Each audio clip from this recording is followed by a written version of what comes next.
warahmatullahi wabarakatuh.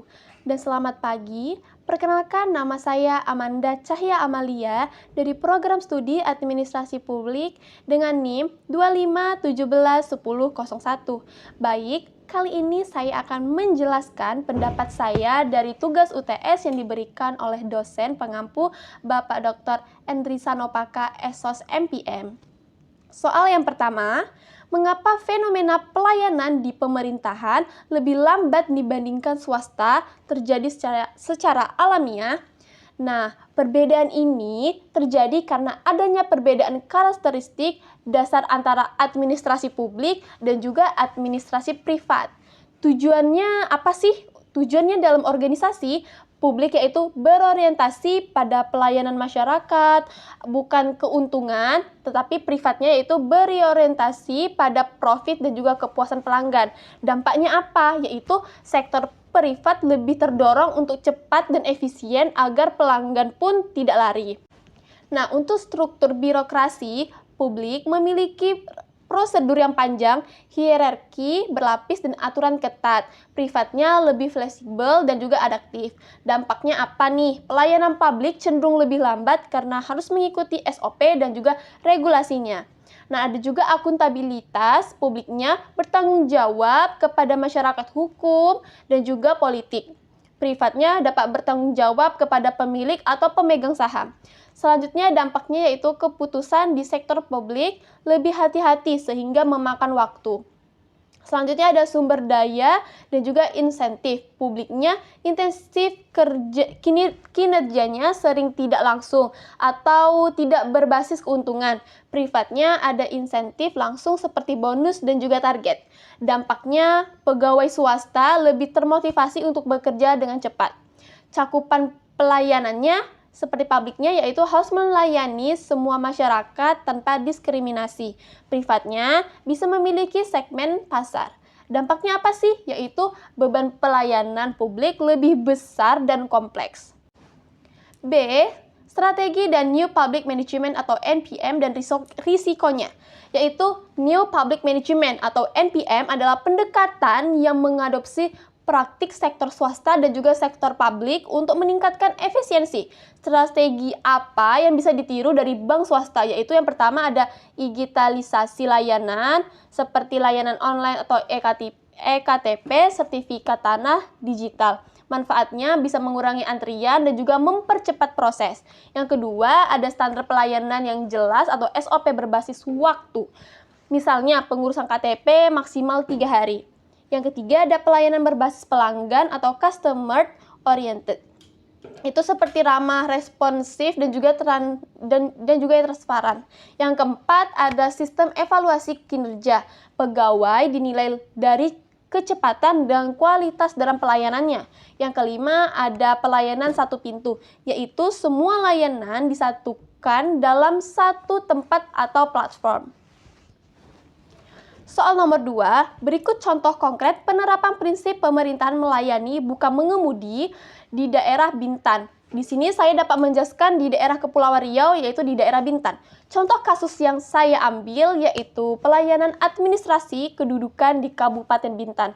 Nah, di sini pemerintahan Kabupaten Bintan melalui Dinas Kependudukan dan juga Pencatatan Sipil atau Disduk Capil, penerapan layanan jemput atau untuk pembuatan KTP, KK, akte kelahiran, khususnya di daerah pesisir dan juga pulau-pulau kecil seperti Mantang ataupun juga Tambelan.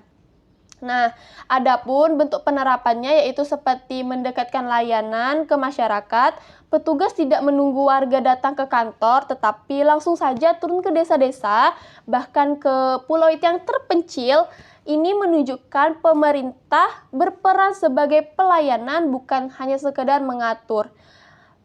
Selanjutnya ada partisipasi masyarakat. Sebelum kegiatan itu dilakukan, aparat desa atau warga yang terlibat untuk pendataan nih siapa saja yang membutuhkan layanan tersebut sehingga program-program benar sesuai dengan kebutuhan oleh masyarakat. Selanjutnya itu ada fokus pada kepentingan publik, layanan yang diberikan secara gratis atau dengan prosedur sederhana tanpa mempersulit, sehingga warga pun merasa terbantu nih dan tidak terbebani. Selanjutnya ada responsif dan humanis. Itu semisalnya nih, bagi lansia atau penyandang disabilitas atau petugas mendatangi langsung ke rumah warga untuk perekaman data KTP elektronik. Nah, dampak nyatanya nih apa nih? Yaitu meningkatkan kepemilikan dokumen kependudukan, yaitu mempermudah akses layanan publik lain, kesehatan, pendidikan, bantuan sosial. Hal ini juga meningkatkan kepercayaan masyarakat terhadap pemerintah daerah. Nah, itu dia yang sisanya ini yang dapat saya simpulkan, yaitu di Bintan pemerintah tidak lagi mengemudi secara top down seperti dalam paradigma atau OPA, tetapi hadir sebagai pelayanan yang aktif, mendengar dan memenuhi kebutuhan masyarakatnya. Ini mencerminkan pergeseran menuju pendekatan NPS yang lebih demokratis pada warganya. Soal nomor 3A, diagnosis patologi. Berdasarkan teori patologi birokrasi, kasus Pak Hasan menunjukkan beberapa penyakit birokrasi nih sebagai berikut. Yang pertama yang bisa saya berikan yaitu adalah yang pertama red tape atau proseduran yang berbelit-belit. Dalam kasus ini, berkas Pak Hasan ditolak hanya karena kekurangan satu stempel dari kepala desa lamanya. Hal ini menunjukkan bahwa birokrasi terlalu berorientasi pada prosedur formal dibandingkan pada substansi pelayanan, atau dampaknya yang dapat terlibat yaitu meningkatkan biaya atau transportasi dan waktunya. Yang kedua itu menurunkan efisiensi pelayanan publik. Yang ketiganya itu ada memberatkan masyarakat, terutama pada wilayah kepulauan. Banyak tuh wilayah kepulauan. Yang kedua yaitu adalah sentralisasi kekuasaan atau over centralization, yaitu keputusan hanya dapat diambil oleh satu pejabat tertentu. Ketika pejabat tersebut tidak berada di tempat dinas luar, pelayanan pun terhenti karena tidak ada pejabat pengganti yang berani mengambil keputusan tersebut. Nah, analisisnya yang dapat diambil yaitu hal ini menunjukkan lemahnya sistem delegasi atau wewenang dan birokrasi. Organisasi publik yang baik seharusnya memiliki mekanisme yang pelimpahannya kewenangan yang jelas. Nah, dampaknya apa nih? Dampaknya itu terhambatnya proses pelayanan, ketergantungan yang tinggi pada individu tertentu, yaitu dan juga adanya menurunnya efektivitas oleh organisasi. Nah, selanjutnya yang ketiga itu ada rendahnya responsivitas pelayanan publik. Birokrasi ini tidak mempertimbangkan kondisi geografis masyarakat kepulauan yang sudah menempuh perjalanan jauh dan juga biaya yang besar. Nah, analisis yang dapat kita ambil yaitu pelayanan publik seharusnya responsif nih terhadap kebutuhan yang dilakukan oleh masyarakat. Dan dalam kasus ini juga tidak ada fleksibilitas atau inovasi untuk mempermudah aksesnya layanan. Dampaknya apa nih? Yang pertama, ada ketimpangan akses layanan publik. Yang kedua yaitu menurunnya kepercayaan masyarakat terhadap pemerintah. Nah, selanjutnya B. Rekomendasi inovasi kebijakan untuk mengatasi patologi birokrasi tersebut. Berikut juga ada beberapa nih rekomendasi inovasi dari kebijakan yang dapat diterapkan oleh Bupati. Yang pertama itu ada digitalisasi pelayanan atau e-government. Nah, yaitu menyediakan layanan perizinan secara online.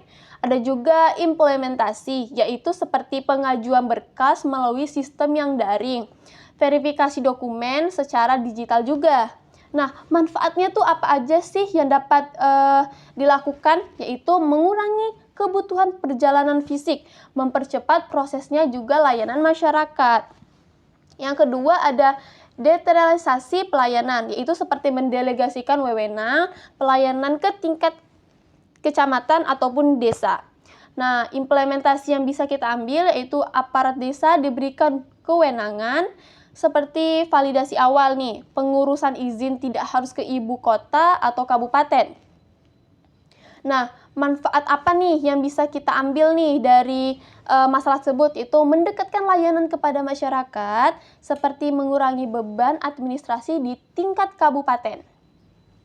Nah, yang ketiga itu ada penyederhanaan prosedur atau mengurangi persyaratan administratif yang tidak relevan. Nah, apa sih implementasi yang dapat kita lakukan dalam hal ini? Yaitu seperti menghapus kewajiban stempel yang tidak esensial, seperti mengganti dengan sistem verifikasi dalam bentuk internal. Nah, selanjutnya nih, apa sih manfaat yang bisa kita lakukan? Yaitu seperti proses lebih cepat dan efisien, mengurangi praktik birokrasi yang tidak produktif. Nah, itu tolong dihindarin ya seperti itu. Selanjutnya ada yang keempat, pelayanan keliling. Itu seperti menyediakan layanan jemput bola ke pulau-pulau kecil. Nah, implementasi apa nih yang dapat kita lakukan? Itu seperti petugas datang secara berkala ke wilayah kepulauan, membuka layanan administrasi langsung di lokasi tersebut. Nah, manfaatnya banyak sekali untuk dalam mengatasi hambatan geografisnya itu seperti meningkatkan pemerataan pelayanan, seperti itu. Nah, kesimpulannya nih yang dapat kita selidiki dan dapat kita pelajari dari kasus ini yaitu kasus Pak Hasan dapat kita cerminkan adanya patologi birokrasi berupa prosedur berbelit atau red tape tadi, sentralisasi kewenangan, rendahnya responsivitas pelayanan. Untuk mengatasinya diperlukan reformasi melalui digitalisasi layanan, desentralisasi kewenangan, penyederhanaan prosedur, serta inovasi pelayanan berbasis wilayah kepulauan. Dengan demikian, birokrasi dapat bertransformasi menjadi lebih efisiensi pada kebutuhan masyarakat. Soal nomor 4A, penerapan fungsi manajemen atau POAC dalam masalah sampah laut. Untuk mengatasi sampah laut kiriman secara efektif, manajemen harus bersifat inklusif. Fungsinya apa sih? Yaitu strategi, implementasi, dan juga kolaborasi 3 pilar, yaitu adanya pilar planning atau perencanaan, yaitu seperti menyusun master plan, pengelolaan pesisir, melibatkan akademis dan masyarakat sipil untuk pemetaan arus sampah, serta berdiskusi dengan sektor swasta seperti hotel dan juga restoran pesisir untuk menentukan target kebersihan harian. Selanjutnya itu ada organizing, yaitu seperti pengorganisasian. Hal tersebut dapat membentuk Satgas Pesisir Berseri. Pemerintah sebagai regulator swasta atau CSR sebagai penyedia sarana seperti trustbom atau kapal pengangkut, dan juga masyarakat sebagai pelaksanaan lapangan atau pengawas melalui RT dan juga RW setempat. Selanjutnya yang ketiga tuh ada actuating atau pelaksanaan. Hal ini melakukan aksi nyata nih, kerja bukti rutin, pemasangan jaringan sampah di muara, dan juga adanya edukasi pengelolaan limbah. Nah, swasta pun berperan dalam pengelolaan sampah organik ataupun plastik yang bernilai ekonomis, sementara masyarakat menjaga agar lingkungan tidak kembali kotor. Selanjutnya yang keempat itu ada controlling atau pengawasan. Hal ini yang dapat dilakukan yaitu adalah evaluasi berkala setiap bulannya menggunakan aplikasi laporan warga atau masyarakat, audit operasional armada seperti pemerintahan, dan juga adanya transportasi, pemanfaatan dana bantuan atau CSR atau swasta. Selanjutnya pembahasan yang terakhir itu adalah B, gaya kepemimpinan untuk menggerakkan warga. Nah, gaya kepemimpinan yang paling tepat adalah kepemimpinan partisipasi atau demokratis yang sering kita dengar, yang dikombinasikan dengan kepemimpinan yang teladan. Mengapa gaya partisipasi? Karena yang pertama itu adanya rasa ingin memiliki atau bahasa keren itu adalah sense of ownership. Nah, dengan melibatkan warga dalam pengambilan keputusan, misal menentukan jadwal kerja bakti atau lokasi tempat sampah. Nah, warga kan tidak merasa diperintah tuh, jadi melainkan adanya merasa memiliki tanggung jawab moral atas program yang dijalani. Satu yang kedua itu ada transportasi dan juga kepercayaan. Masyarakat pesisir biasanya lebih patuh nih jika pemimpin berdialog secara horizontal daripada memberikan instruksi dari atas meja atau bisa dibilang top down. Nah, yang ketiga tuh ada keteladanan lapangan sebagai camat. Saya harus turun nih langsung ke lapangan saat aksi pembersihan. Biar dalam budaya Indonesia, pemimpin yang mau berkotor-kotorian nih bahasanya bersama warga jauh lebih efektif dalam memicu semangat gotong royong daripada hanya sekedar memberi pidato. Itu kan sangat kurang bagus ya. Nah, jadi alasan strategisnya nih yaitu pada masalah sampah laut adalah masalah perilaku dan faktor alam. Tanpa partisipasi aktif masyarakat sebagai mata dan telinga di lapangan, program pemerintah hanya akan bersifat seremonial dan tidak berkelanjutan. Gaya partisipatifnya pun hanya menjamin keberlanjutan program melalui pemberdayaan komunitas lokal seperti bank, sampah, ataupun kelompok nelayan. Nah, baik, sekian yang dapat saya jelaskan. Maaf jika terdapat kekeliruan dalam pengucapan saya. Sekian dapat saya akhiri. Wassalamualaikum warahmatullahi wabarakatuh dan selamat pagi.